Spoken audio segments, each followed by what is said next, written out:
Hi friends, welcome to the channel. In today's video, I will show you and tell you how you can delete multiple Instagram accounts at once. Please subscribe to our channel, put your likes and also write your comments after watching this video. So, let us get started with you. And first, open up Instagram on your phone.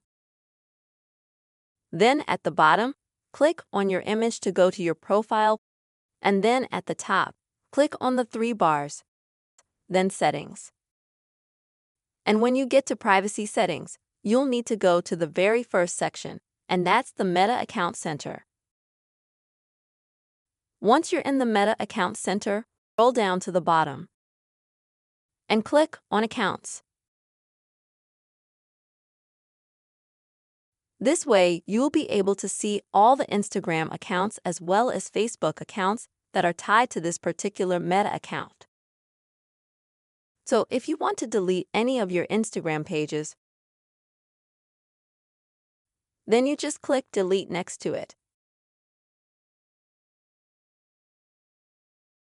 But keep in mind that this way your page will not be deleted completely. It will just be deleted from that Meta account. That's it, folks. This is how you can easily delete one or multiple accounts on your Instagram at once. I hope this video has helped you, whether you found it useful or not. Please subscribe to this channel, put your likes, be sure to write comments, and see you soon.